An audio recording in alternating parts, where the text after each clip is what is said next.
جب حضرت امام حسین اور دوسرے آیان و انصار کو شہید کر دیا گیا تو ان کے سر نیزوں کی نوک پہ چڑھا دیے گئے۔ حضرت امام حسین کا کٹا ہوا سر اور باقی 71 افراد کے کٹے ہوئے سر نیزوں کی نوک پہ،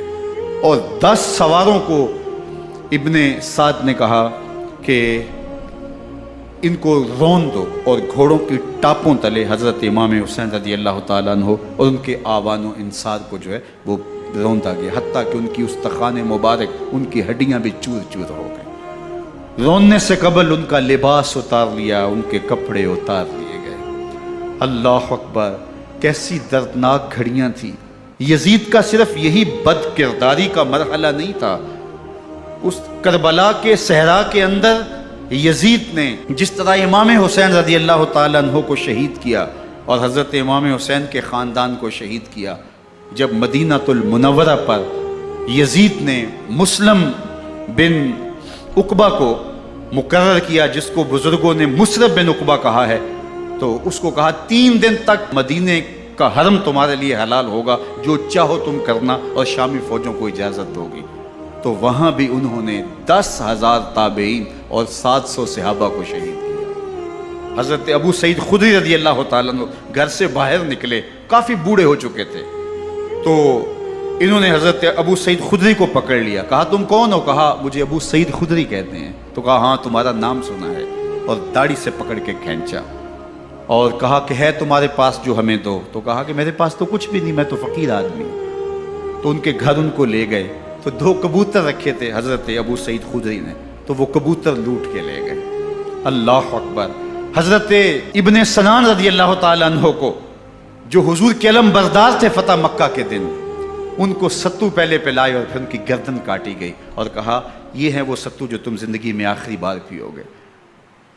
ایک گھر میں داخل ہوئی شامی فوج، تو ایک خاتون کے ابھی بچہ پیدا ہوا تھا، اور قابلہ نے، دائیا نے وہ بچہ ماں کی چھاتی پہ لٹایا، اور وہ ماں کا پہلا دودھ پی رہا تھا۔ تو یہ جا کے کہنے لگے نکالو تمہارے پاس جو کچھ ہے۔ تو اس خاتون نے کہا تم جانتے ہو یہ بچہ کون ہے؟ تو انہوں نے کہا ہم نہیں جانتے۔ کہا یہ حضرت ابن ابی کبشہ انماری رضی اللہ تعالیٰ عنہ کا بچہ ہے، اور یہ وہ صحابی ہیں کہ جو بیت الشجرہ کے موقع پہ حضور کے ہاتھ پہ بیعت کرتے ہیں۔ انہوں نے اس چیز کا لحاظ نہ کیا کہ جو کچھ ہے وہ ہمیں دو، ورنہ تیرے بچے کو نہیں چھوڑیں گے۔ تو ماں بچے سے مخاطب ہو کے کہتی ہے، ابھی بچہ پیدا ہوا ہے اور ماں سے پہلا دودھ پی رہے، کہ بیٹے اگر میرے پاس کچھ ہوتا، وہ قیمتی سے قیمتی چیز بھی ہوتی، تیری جان کے لیے قربان کرتی، لیکن اس وقت میرے پاس کچھ ہے نہیں۔ تو ایک شکی آگے بڑھا اور بچے کو ایک ٹانگ سے پکڑ کے کھینچ کے دیوار کے ساتھ پٹک کے مارا، جس سے دماغ کا بھیجا نکل گیا۔ کیا کیا زیادتیاں نہیں کی۔ 700 صحابہ حرہ کے واقعہ میں شہید کیے یزید نے، اور 10,000 تابعین شہید کیے۔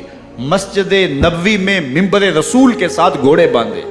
اور وہ ممبر رسول اور مصلی رسول کے قریب لید کرتے رہے۔ حضرت سید عبد المسیب فرماتے ہیں میں نابینا تھا اور حضور کے روضہ انور کے پاس بیٹھا تھا، اور یزید کے سپاہی آتے، جو بھی مسجد میں نظر آتا پکڑ کے لے جاتے،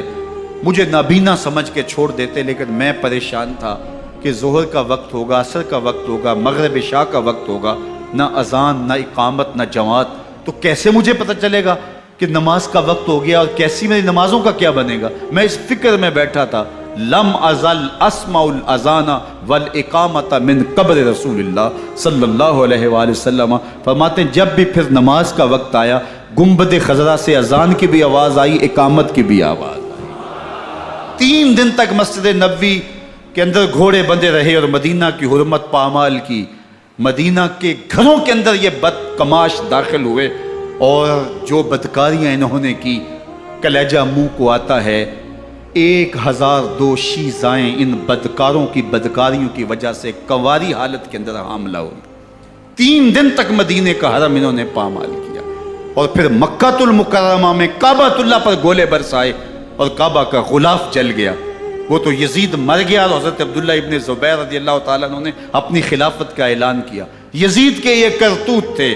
ادھر اہل مدینہ کو ستایا، ادھر اہل مکہ کو ستایا، اور رسول اللہ صلی اللہ علیہ وسلم کے خانوادے کی بے حرمتی اور توہین کی، نہ صرف انہیں قتل کیا گیا، ان کی لاشوں پہ گھوڑے دوڑائے۔ ابن سعد اور شمر جو ہے وہ خیموں میں داخل ہوا اور مخدرات اسلام کی چادریں چھیننے کی کوشش کی۔ حضرت زینب سلام اللہ علیہ نے مخاطب ہو کے کہا، ہمارے چہرے کے رکھوالے چلے گئے ہیں، ظالم تو خیال نہیں کرتا ہم رسول اللہ کی بیٹیاں ہیں۔ حضرت شہربانو، حضرت زین العابدین اور حضرت زینب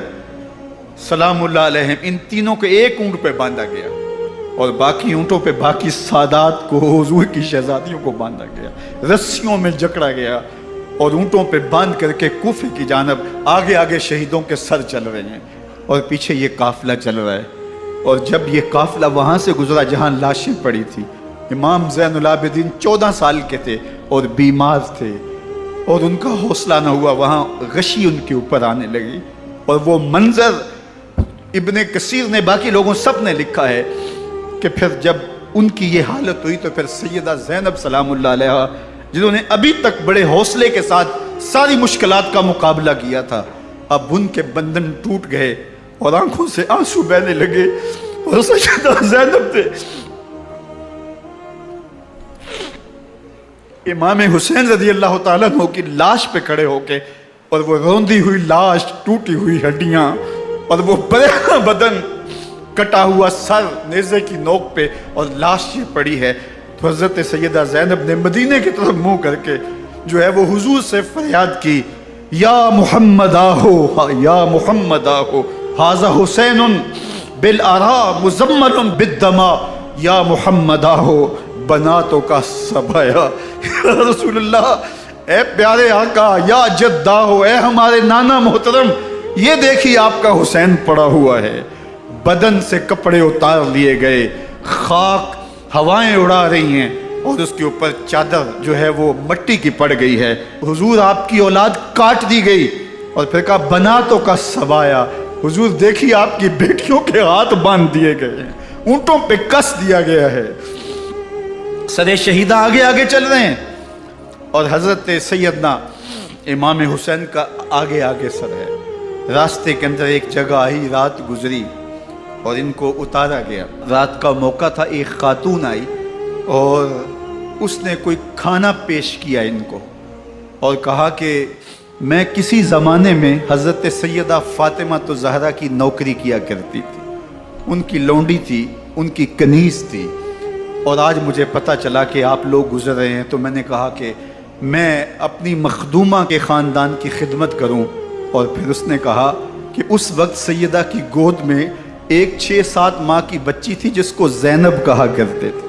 تو سیدہ زینب نے کہا کہ اماں اگر پہچانتی ہو تو وہ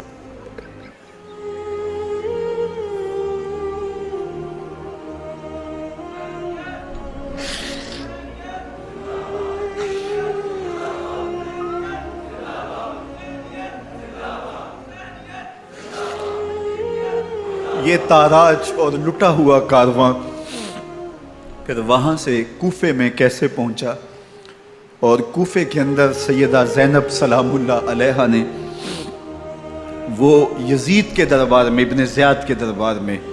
وہ جرأت آمیز جو باتیں کہیں، اللہ اکبر، زینب کی زبان میں علی کی خطابت بول رہی تھی، اور پھر دشمن اور دوست سارے رونے لگے، اور وہ کیا دل گداز منظر تھے۔ اور پھر یہ سروں کا قافلہ اور سادات کرام کا مشکیں کسی ہوئی ہیں اور اونٹوں پہ باندھے ہوئے، ان کو وہاں سے پھر قادسیہ اور قادسیہ سے پھر دمشق یزید کے دربار میں پہنچایا گیا، اور وہاں سے یہ لٹے ہوئے خانمہ برباد تاراج لوگ مدینہ المنورہ میں کیسے پہنچے اور اہل مدینہ نے کیسے استقبال کیا، اور وہ منظر کتنا دلگداز تھا جب اہل مدینہ زینب سے پوچھتے تھے زینب حسین کہاں ہے؟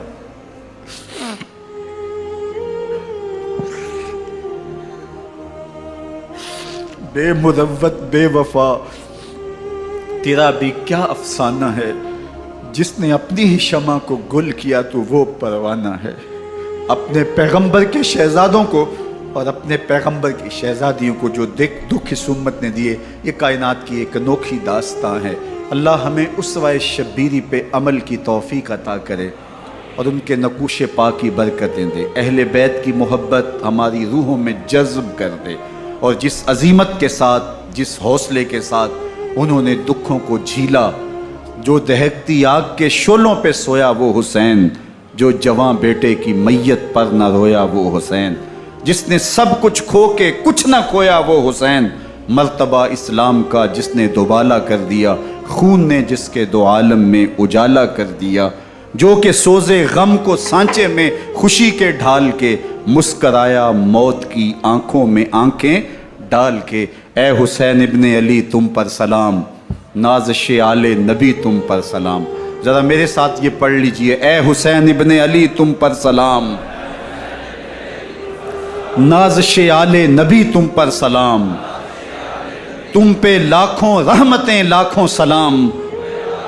اے شہیدان محبت کے امام، لالا گوں لالا بدن لالا کفن، اے چمن اندر چمن،